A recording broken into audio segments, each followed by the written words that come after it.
Hi everyone, this is Yash Jain, a senior wealth advisor at Fintool. Today we'll be discussing about a very important topic and something that has been buzzing around in the financial circuits, that is the cryptocurrencies. Now let's look what is a cryptocurrency. Cryptocurrency is nothing but a digital form of payment that can be exchanged online for goods and services. Now many of the companies have been printing their own cryptocurrencies, which is also called as tokens.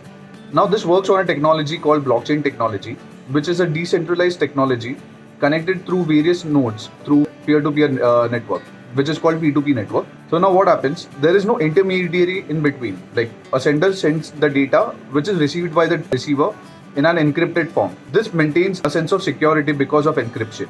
And since there are no intermediaries, the process becomes very fast. Now, talking about the number of cryptocurrencies, there are more than 6,700 cryptocurrencies which are being traded publicly. This is a humongous number in comparison to just 180 fiat currencies that we have as recognized by United Nations. And if we talk about the market capitalization, it is around $2.2 trillion, which is around 70% of overall market that BSE, world's 7 largest stock exchanges, having, which quantifies that what is the quantum of this industry and how it is moving ahead. And if we talk about the number of cryptocurrencies that are in limelight, so we have cryptocurrencies like Bitcoin, Ethereum, now the recent one being Dogecoin, out of which Bitcoin itself has a market cap of around 55% of the overall cryptocurrency business, which is around $1.2 trillion. This signifies the quantum that Bitcoin in itself is holding. Now let's look at the feature why these cryptocurrencies have become so popular and what are the advantages of these cryptocurrencies. Now talking about the main advantage, the foremost being there are no intermediaries in between. So now if we consider that in the real world scenario wherein we are dealing with the currencies in terms of fiat currencies, we have a banker in between which acts as the intermediary. For this intermediation, they charge processing fees, which also has its effect on the overall timeline of transaction. And these factors are taken care by Bitcoin, wherein there are no processors. The transactions which happen are also irreversible. So it gets difficult to trace back the transactions that have occurred.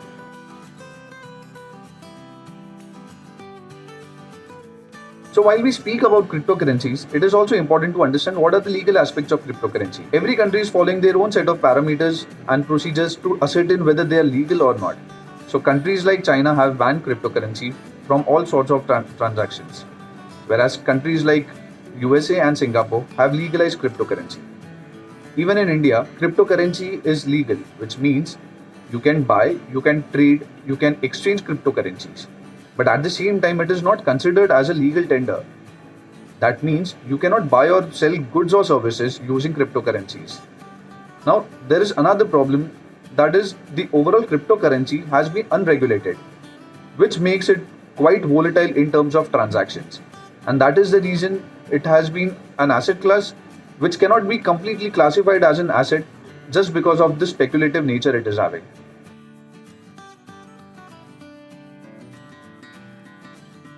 So now understanding what are the do's and don'ts who want to invest into cryptocurrency. For first and foremost thing being, you need to understand what has been your risk profile and whether you can invest into cryptocurrency or not. So while we speak of cryptocurrency, understanding the overall volatility in the cryptocurrency is important. So when we consider cryptocurrency as an asset class, it has been quite volatile. So there is no real value which we can assert into cryptocurrency in terms of fundamental analysis also. But at the same time, it is also difficult to understand what has been the underlying asset. And that is the reason we do not have a proper regulated framework to understand how cryptocurrencies would be functioning.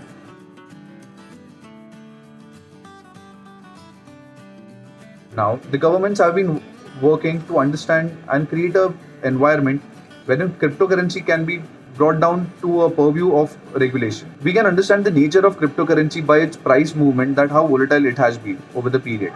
Like for an example, Bitcoin, which had been around $30,000 mark in the month of January 2021, had moved to around 64,000, double the price, by the month of April 2021, and since then it has slashed by 50% and come down to around $35,000 mark, which means that it has been very volatile and a lot has been worked on the speculative nature of cryptocurrency itself. In the recent times, the recent fall can be ascertained to various factors now. There was a tweet by Elon Musk which signified the overall impact cryptocurrency is creating on the environment with its concerns on the energy consumption. At the same time, China has also reiterated that it has been banning cryptocurrency, and all the financial institutions in China would not be backing cryptocurrency for either exchange or any other activity. And at the same time, even US has been considering of imposing a taxation for trading of cryptocurrencies of value more than $10,000.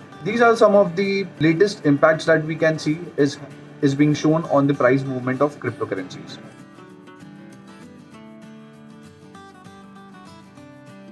Now the big question comes whether you should be investing into cryptocurrency or not. For that, the first and foremost thing would be understanding what is your risk profile. How are you going to take your investments into cryptocurrency? Is it from trading perspective or from investment perspective? Now for that matter, you would need to have a proper trading plan and also need to understand what amount of risk can you take ahead with cryptocurrency. But definitely look out for amount that if you invest and if you lose out the entire amount, it should not be causing you nightmares, and then you can plan to invest into cryptocurrency. Now while investing into cryptocurrency, you need to take care of certain points. Firstly, the trading platform that you would be utilizing for cryptocurrency should be reliable enough. At the same time, your expectations from cryptocurrency should be realistic. So don't fall prey to outside news and speculations related to cryptocurrency. Have your own set of trading parameters that you would be utilizing, and accordingly start your investments into cryptocurrency if you have to.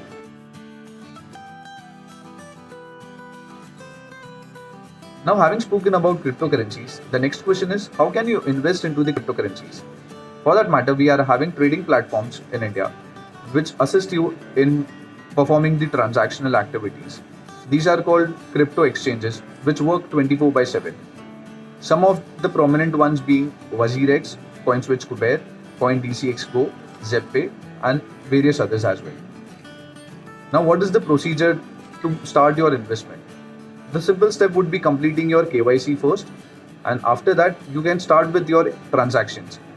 So, for transactions, you can follow a couple of methods. One of them being you can transact through your trading wallets, wherein you need to upload the amount in your trading wallet, and then you can go ahead with your transaction.